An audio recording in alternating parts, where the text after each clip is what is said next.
Just in the trees of the Wasatch Mountains here today to ask you all a question. Did you know that early summer is the best time of year to turn a Christmas tree into ice cream? That's right, get ready everyone, it's Christmas in July. Let's make some tree ice cream.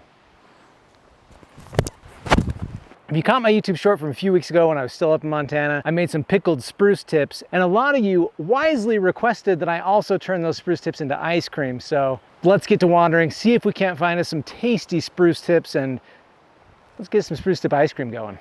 Seeing a lot of Douglas firs, a lot of aspens, really hoping we can find us a good spruce tree or two here. I don't know, there's just something about spruce tip that flows off the tongue a little bit more easily than Douglas fir tip. There's a thrush nearby, and I always feel like when I hear a thrush when I'm out harvesting, I'm in for a good harvest.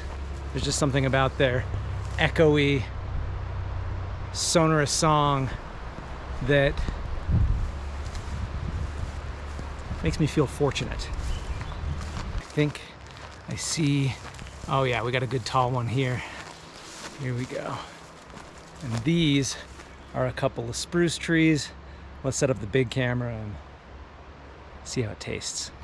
When it comes to eating trees that are native to the mountains of my own backyard, there's perhaps no tree more versatile, more tasty, more exciting for me to use than the spruce tree. What we have here is a beautiful young Engelmann spruce. Spruce tips are high in vitamin C. They have a bright, citrusy, lemon-like flavor, but they can sometimes be a bit too sour, and often they can be really bitter. And there's really not a ton of consistency from one tree to the next. You can have two trees of the same spruce species right next to each other, one smooth and lemony and mild, the next bitter as can be. So the only way to really tell if you're harvesting from a good tasting tree is to taste a tip. I knew that thrush singing nearby was a good omen because this one is quite tasty. Not overly sour, just a tiny bit bitter, but these are older spruce tips, so that's to be expected. They get more bitter and tougher as they age. Let's get to harvesting.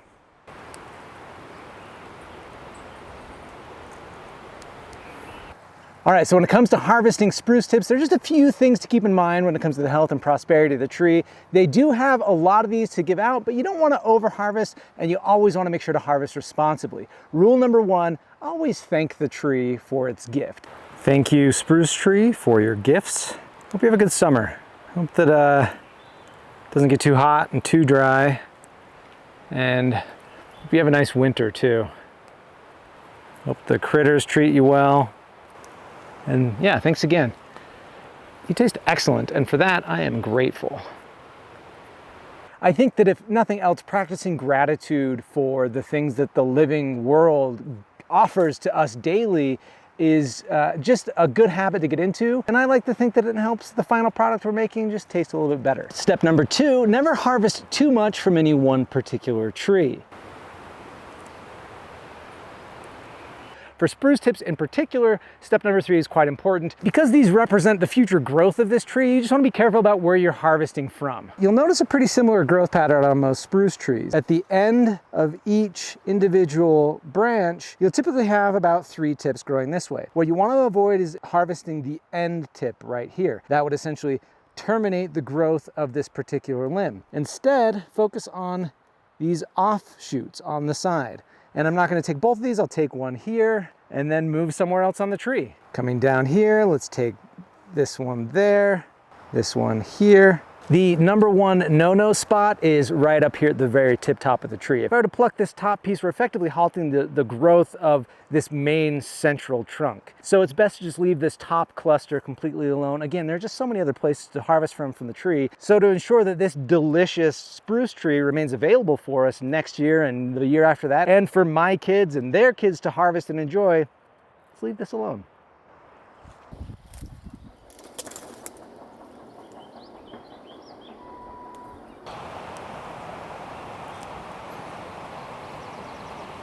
I followed the sound of that thrush and led me right to another delicious spruce tree. So once again, the thrush is coming through. Look what I just came across. A rogue Christmas tree. Got a handful of ornaments here. Oh, you startled me, little buddy. Did you guys see that? I couldn't even see what kind of bird that was. It looked like a little fledgling. Could be a robin.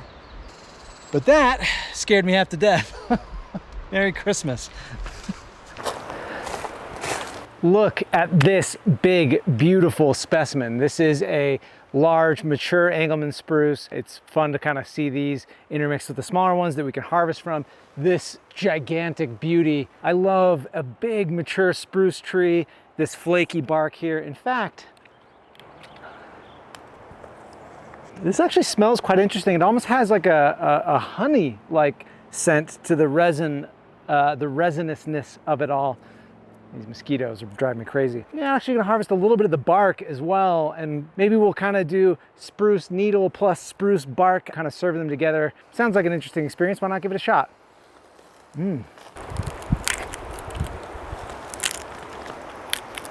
Okay, I think we've got plenty of spruce tips, so let's head back down the canyon and turn one of the most popular Christmas trees around into a bowl of ice cream in the middle of summer.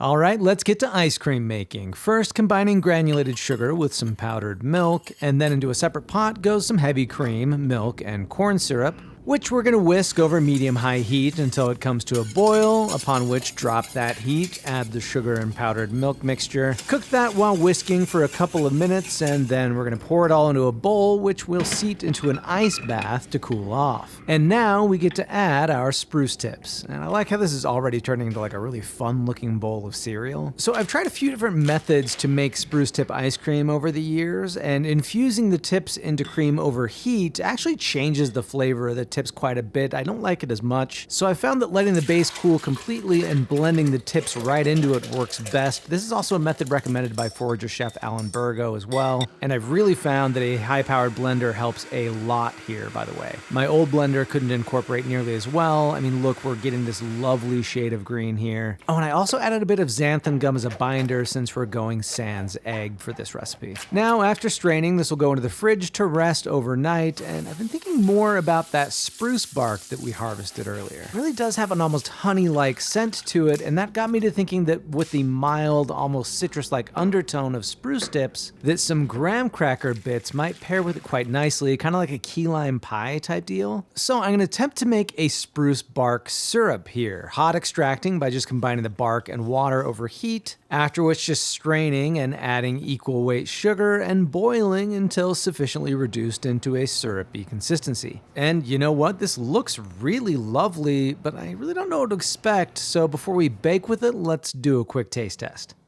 There's a bit of a resinous pine spruce-like scent to it, but before we get to baking with this, let's give it a taste.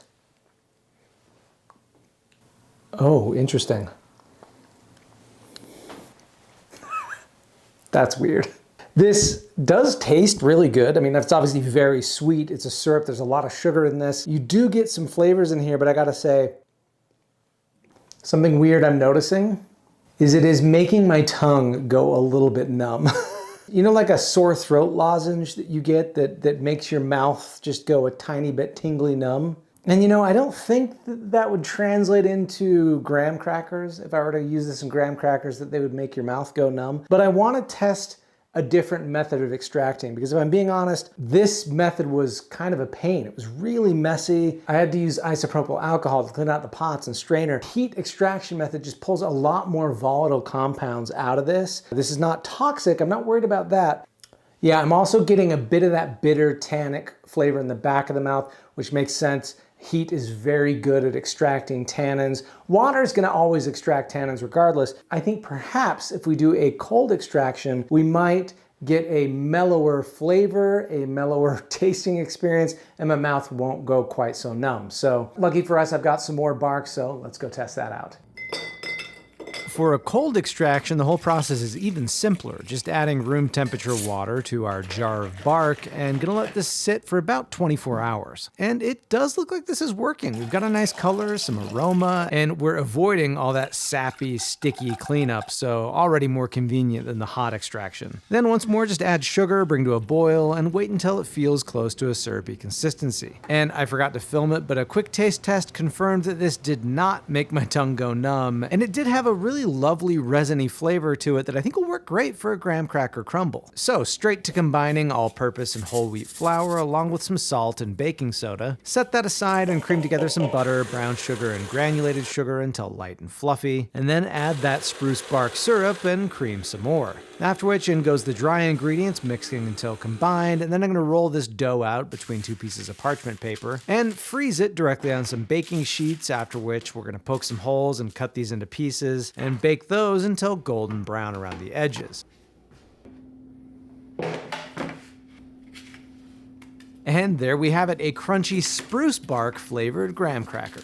So with everything about ready to go, it's finally time to head down to the wood shop to make an ice cream bowl and spoon out of some spruce wood. Okay, fresh from the mountains, we got this beautiful Engelmann spruce log. This came from a younger tree that had fallen just pretty recently, probably end of the winter. With this smaller limb, I'm feeling less of a bowl shape and more of, I don't know what to call this shape. It's like a little ice cream platter bowl stand combo thing. Goblet? It's a kind of sort of goblet, I guess. Goblet. Okay, let's see. So we want to put this on this side. Good enough. This is when you know you've got a nice, soft piece of slightly green wood. I haven't even applied pressure on this end yet. It's staying up. It's very nice. Let's get this right there. How's that look? Okay.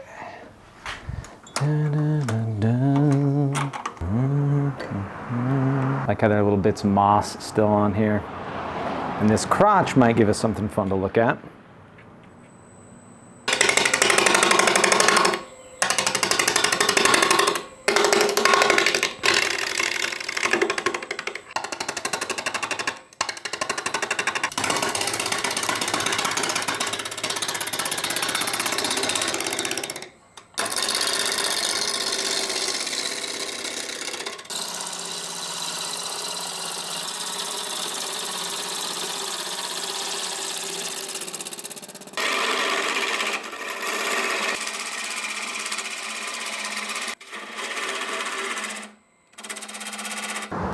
Okay, let's flip this around. I really love bowl turning. You know, working with a really properly seasoned piece of wood that is going to dry well, is not going to leave you with any cracks or checks. That's always really nice. But for me, nothing really compares with just throwing a log or a limb, just something that looks like tree on the lathe in this orientation, carving it down bit by bit, slice by slice, and revealing what's underneath that is more satisfying than anything. So always fun to get back to that kind of turning. I know I haven't made a vase in a while, and it always just feels right to do that. Oh yeah. Oh yeah. Okay, here is where things kind of went off the rails for me this episode. First, I messed up the microphone somehow and didn't capture any audio for the rest of the turning session here. And then, after gluing in the cracks and letting that dry overnight, the next day I came out and got to carving out the rest of the bowl and... No! Yeah, I had a catch and the whole thing exploded on the lathe. Lucky for me, I had one backup piece of spruce wood, so I got to work turning the entire thing all over again.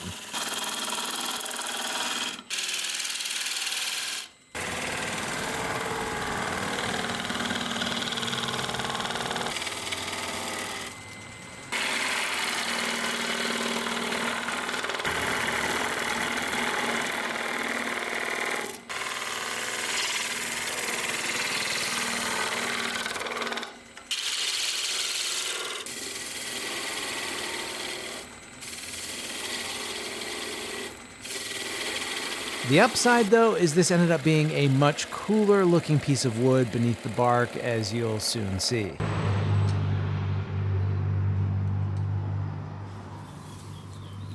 I want to take a moment to thank the sponsor of today's video, Huckberry. Right on theme with today's episode, it is the perfect time to spruce up that summer wardrobe because Huckberry's annual summer sale is live. It's the perfect time to head over to their website and check out some great deals. You know, I always feel like I struggle with my summer wardrobe. I have a really hard time finding shorts that I like, and I've found a bunch on Huckberry's site here in this summer sale that I've loved. These drawstring shorts from Flint and Tinder have been great. Who wants to mess with a belt in the middle of summer? I've also really dug these chino shorts, also from Flint and Tinder. Very high quality, very comfortable. Come in multiple inseam sizes as well, so if you're like me and you go skies out, thighs out in the summertime, you can do that. Just super convenient to know. I can head over to their website any season and find a great selection of highly curated brands, providing a great collection of clothing and gear. I'm always a big proponent of their newsletter as well, not only just to get the latest deals and new items arriving to their shop, they've also got great content, articles, and videos about the outdoors. And again, now is the perfect time to head over to huckberry.com, or even better, click the link in the description,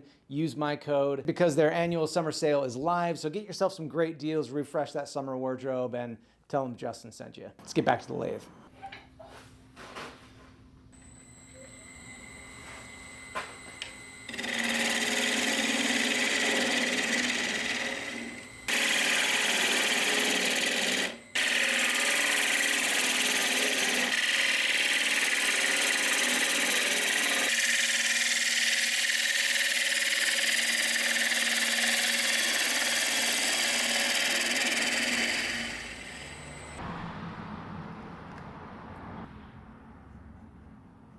I filled in the cracks on this one as well, and after letting it cure, I threw it back on the lathe and kept my fingers crossed, and luckily I avoided any catches that were bad enough to explode the whole thing.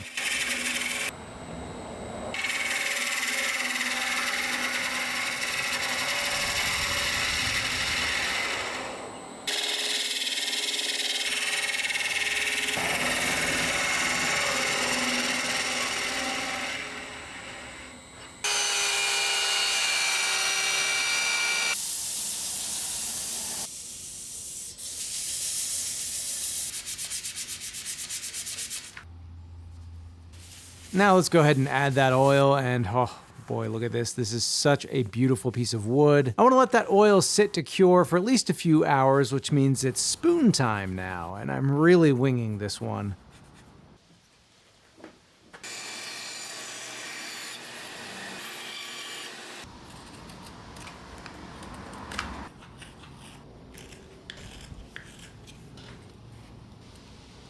I wanted something kind of small and a little silly, but it ended up being a lot smaller than I had planned.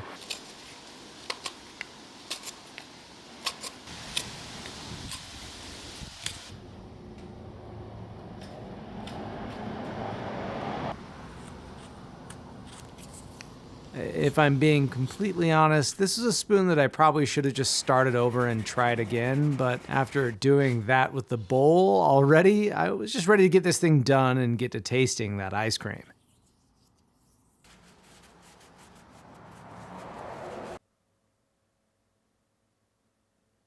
Okay, the oil has been curing overnight. I really like the way this spruce wood turned out. Spruce can be very plain. It can be really just kind of pure white, a little unremarkable. We've got this half of the log that had kind of started to deteriorate, started to rot a bit.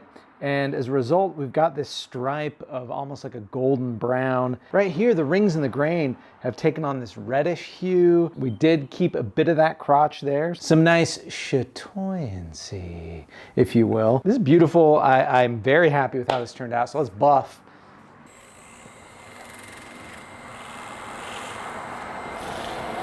This is looking beautiful, so much more character than I thought we might end up with. So let's go ahead and part this off. I'm always really nervous with a piece of wood like this that has so much cracking, especially a softer wood. As you get lower down, it will want to snap and fly off, and we could break some stuff.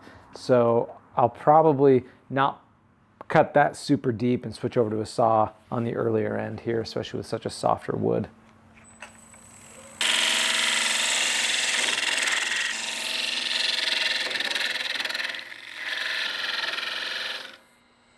gonna switch over to the hand saw. It's just getting a little too spicy.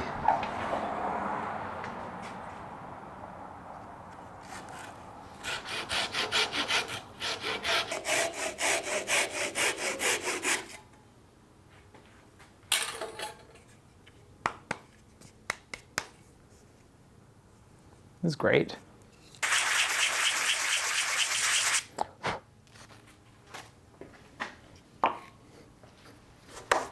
So much character, especially for a piece of spruce wood, which can often be quite plain. Only thing left to do now, though, is churn up that ice cream, and I'm really stoked on how this looks. The color is perfect for spruce tip ice cream. Again, like I said before, my old blender couldn't blitz the needles up enough to impart any color into the cream, and I'd have to resort to using food dye if I wanted it to be green, but not this time, though, and I can only imagine it's gonna help the flavor that much more as well. So now I'm just gonna layer the ice cream and some of those graham cracker bits layer by layer in a container, and after tossing that in the freezer to firm up, we're finally ready to scoop up a bowl of the spruciest ice cream that I've ever seen and see how it tastes. Oh boy. Oh boy. This is exciting. I've made spruce tip ice cream every summer for the past 4 years now. So this flavor wasn't a surprise to me, but what I've not yet done is play around with mix-ins. My previous spruce tip ice creams were just straight up spruce tip. So I am very pleased to say these go so well together. The spruce tip cream, I mean, how do you explain it? It has the lightest, like a whisper of lemon or lime or some undefined citrus fruit. And it does have a bit of a coniferous flavor, kind of like you're eating the slightest taste of like a pine or spruce tree, but just ever so slightly. It's balanced really well with those more bright citrus notes. The graham cracker crunch adds like this salty sweet element to it that, oh, I just love. It's so good. It really does pair nicely with the spruce tip, and my tongue is not going numb either. Big success. I am feeling great about this. Christmas in July indeed.